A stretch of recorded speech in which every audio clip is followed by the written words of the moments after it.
Assalamualaikum Football United. Sobat Football United, kabar hari ini gua ambil dari skysports.com. Semoga sehat-sehat selalu sekeluarga, lancar-lancar ibadahnya di bulan Ramadan ini. Dan juga yang belum subscribe, jangan lupa subscribe ya. Oke, dari Sky Sports ini Sir Alex Ferguson bersama dengan Arsene Wenger ini masuk ke Premier League Hall of Fame. Kebetulan kedua manajer ini sama-sama dua manajer yang memang gua idolakan mungkin ya. Karena gua anggap memang gua sangat menikmati persaingan di antara keduanya, antara Sir Alex Ferguson dan juga Arsene Wenger. Kedua manajer ini berbagi panggung Premier League dalam kurun waktu yang cukup lama, di mana keduanya juga menghormati satu dan yang lainnya sebagai rival ya, bahkan rival yang sangat kencang atau ketat, mungkin juga sengit bahasanya ya.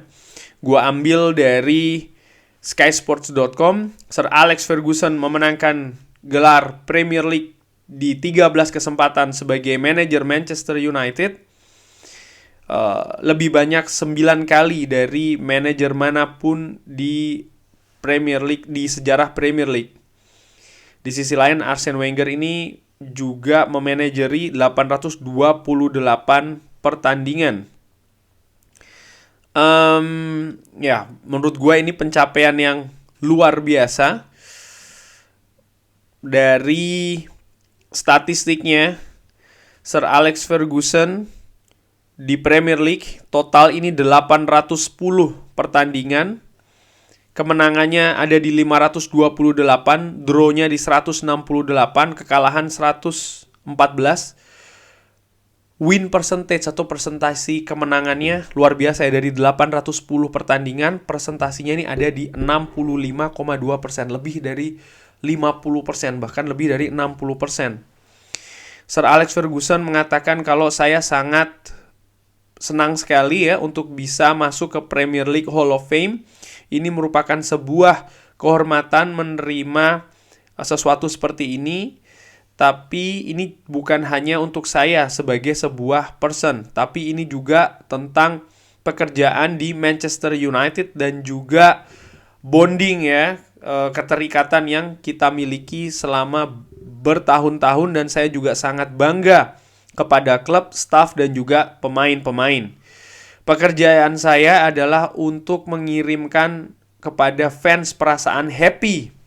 Sejarah Manchester United dan juga ekspektasi saya ini merupakan hal yang memicu saya, dan lalu saya berusaha dan juga mengembangkan semua pemain dengan ekspektasi yang sama, dan ya meyakinkan mereka ya kalau kita bisa mendapatkan hal tersebut.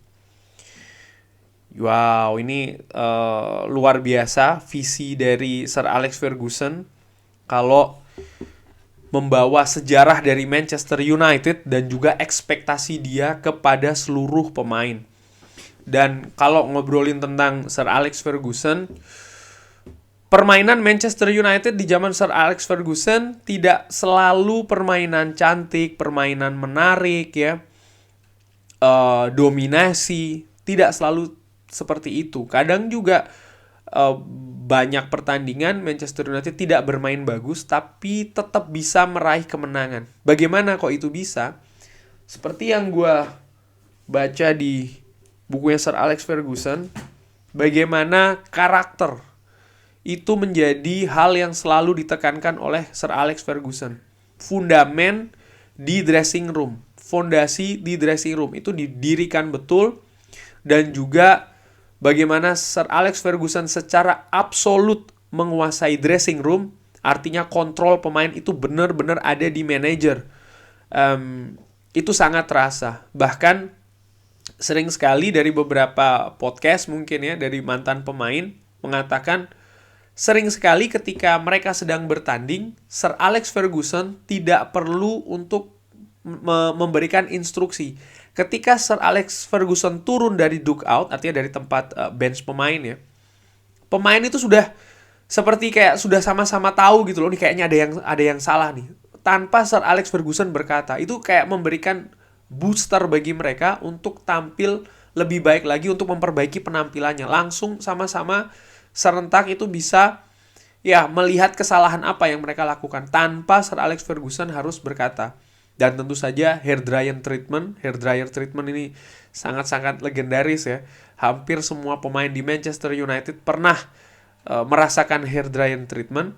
Kalau dari podcast ataupun juga artikel yang gue baca, mungkin hanya ada 1 atau 2 pemain, Paul Scholes dan mungkin Ryan Giggs. Paul Scholes sering disebutkan salah satunya oleh Patrice Evra kalau dia tidak mendapat hair dryer treatment ya dari Sir Alex, karena memang pemain yang sangat-sangat spesial, dan Sir Alex Ferguson sangat tahu detail pemain, bagaimana karakter mereka masing-masing dan bagaimana harus menghandle. Disiplin itu merupakan hal yang ditekankan sekali oleh Sir Alex Ferguson, karena jelas tanpa disiplin di luar lapangan terutama ya, maka tidak ada disiplin di atas lapangan. Sehingga Sir Alex Ferguson tidak segan-segan untuk mengambil langkah yang sangat tegas, bahkan langkah yang sangat keras terhadap pemain-pemain Manchester United. Tidak peduli siapapun itu, pemain bintang atau tidak ya, ini selalu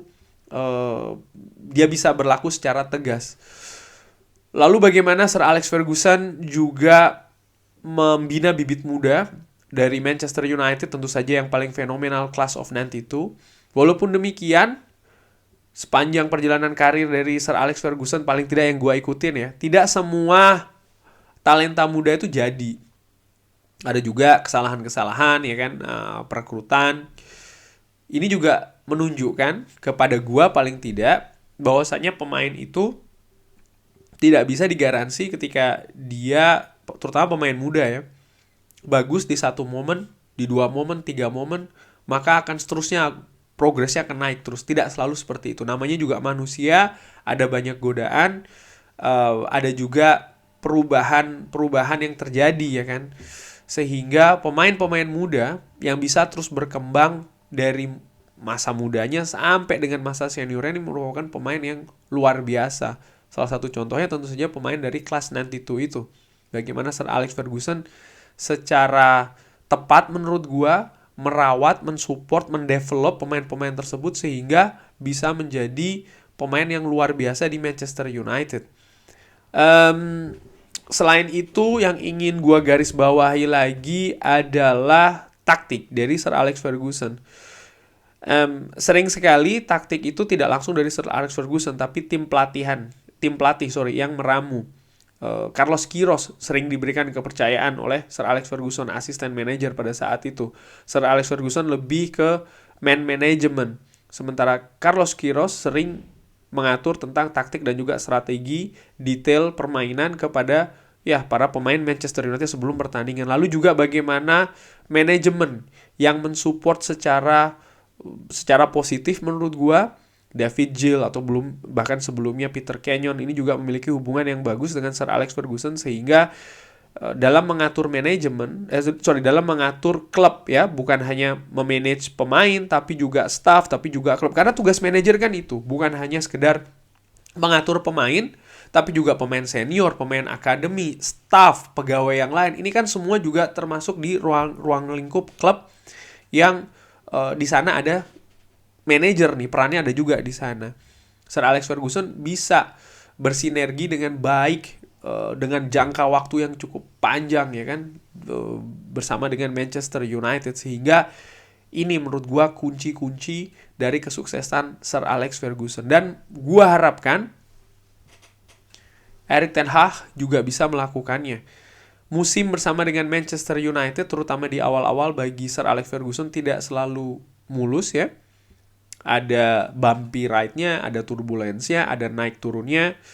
Baru setelah dia bisa betul-betul membangun fondasi yang kuat ya, filosofi yang juga kuat, yang dikatakan tadi berdasarkan dengan sejarah Manchester United dan juga ekspektasi dia terhadap klub yang diteruskan ke para pemain, barulah Manchester United bisa meraih kejayaannya dalam jangka waktu yang cukup panjang. Yang istimewa juga bagaimana Sir Alex Ferguson di berapa puluh tahun di Manchester United ya kan bisa beradaptasi dengan perkembangan evolusi maupun juga revolusi sepak bola yang sangat cepat ya. Baik itu berupa taktik permainan maupun hal-hal lain yang terkait dengan sepak bola dengan baik juga, sehingga kesuksesan yang diraih itu bisa berterusan. Gua harapkan Erik ten Hag pun juga demikian. Gua melihat ada banyak hal yang mungkin sama, hal-hal fundamental yang juga sama, terutama dalam hal disiplin dari Erik ten Hag yang ingin ditegakkan di Manchester United secara lebih baik daripada sebelumnya. Lalu juga bagaimana sinergi antara manajer dengan klub, dalam hal ini adalah manajemen, ini juga sedang diperbaiki. Hubungannya dengan John Murtough, dengan Erik ten Hag, gue ngeliat sejauh ini so far so good ya. Tinggal ya bagaimana ini bisa dilakukan secara konsisten. Karena ini tidak mudah loh mengelola berapa pemain ya kan, pemain tim utama yang tentu saja punya karakter yang berbeda, punya visi berbeda, punya agen yang berbeda, punya kepentingan yang berbeda juga, sehingga mereka bisa all out ya. Mereka bisa mengerti, bisa understand apa itu history atau sejarah dari Manchester United, filosofi dari Manchester United, dan juga ekspektasi dari manajer yang tentu saja dalam hal ini sama ya dengan ekspektasi dari para fans. Yang menurut gua hal ini kayaknya simple, tapi selama berapa belas tahun ke belakang tidak berada di Manchester United sih menurut gua. Pemain sendiri-sendiri, terlalu individual. Disiplin juga menurut gua nggak jelas di Manchester United. Lalu bagaimana sinergitas antara manajer dan juga klub, dalam hal ini manajemen juga tidak baik. Ya, hal-hal demikian yang justru sebelumnya di zaman Sir Alex Ferguson ini bisa berjalan dengan bagus, namun setelah Sir Alex Ferguson justru ya tidak sebagus sebelumnya, dan sekarang semoga ini ya bisa pelan-pelan membaik. Kurang lebih demikian kabar ini, news update sekaligus juga ngobrol ringan. Terima kasih sudah menyaksikan, jangan lupa like, subscribe. Wassalamualaikum warahmatullahi wabarakatuh.